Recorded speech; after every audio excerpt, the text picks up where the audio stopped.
दक्ष police times आणि media group लवकरच आपल्या सेवेत होणार दाखल।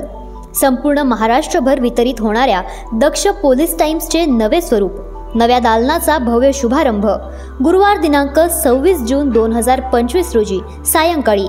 ठिकाण गाळा number 1, 2, 3 Suyash apartments, CIDCO colony, Sibal furniture जवळ, नाशिक।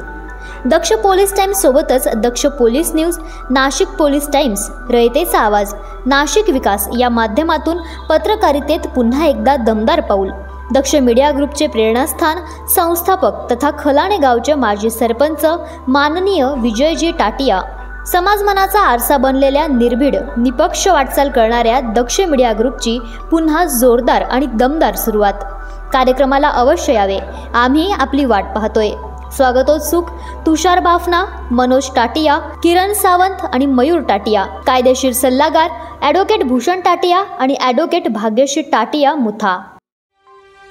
झेप मराठी, आरसा महाराष्ट्राचा। पण मग लाडक्या बहिणींना महिन्याचे महिने पैसे टाकताय, मग आम्हाला का टाकता नाही ते?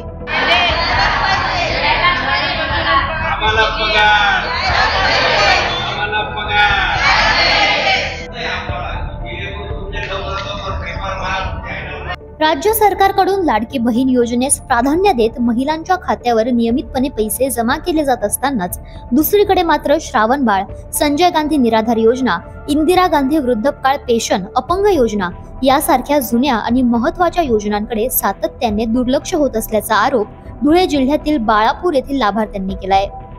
गेल्या अनेक महिन्यांपासून या योजनांचे मानधन प्राप्त झालेले नाही, त्यामुळे वयोवृद्ध, अपंग, निराधार आणि आर्थिकदृष्ट्या कमकुवत घटकांवर मोठा आर्थिक ताण निर्माण झालाय। शासनाने नियमित सुरू ठेवलेल्या या योजना सध्या ठप्प झाल्यामुळे लाभार्थ्यांमध्ये तीव्र नाराजीचा सूर आहे। स्थानिक नागरिकांच्या म्हणण्यानुसार सरकारचा संपूर्ण फोकस सध्या नवीन लाडकी बहीण योजनेवर असून इतर पारंपरिक योजनांचे मानधन वितरण थांबवले आहे। त्यामुळे या योजना फक्त कागदोपत्रीच उरल्या असून प्रत्यक्ष लाभ मिळत नसल्याने अनेकांना जगणे कठीण झालंय। आता मी बाळानाच घर मारा म्हणणार आणि मेसचे दुसरं कोणीच नाही मला कमावणार, मला पोर नाही, सोर नाही, काही नाही आणि या दिवाळीपासून पैसे भेटत नाहीत। मला पगार पाहिजे, मला कमावणारच कोणी नाहीये, तर मग मी करू काय, मी खाऊ काय? मी आंधळी जरशी आहे तर मला हात पायाला जागाच नाही ना मला, मी आंधळीच आहे दोघे डोळ्या। सरकारने मला हक्काना पैसा आहे तर द्यायलाच पाहिजे लवकर लवकर मला, कारण की चलन करायला मला काही साधनच नाही। ग्रामस्थांनी शासनाकडे विनंती करीत स्पष्ट सांगितले, जर हे मानधन वेळेवर मिळाले नाही तर आंदोलनाचा मार्ग अवलंबावा लागेल। या संदर्भात ग्रामपंचायतींमार्फत वारंवार निवेदने देऊन देखील अद्यापही कोणती ठोस माहिती मिळालेली नाही, त्यामुळे स्थानिक प्रशासनाचेही या समस्येकडे दुर्लक्ष होत असल्याचा आरोप करण्यात येतोय।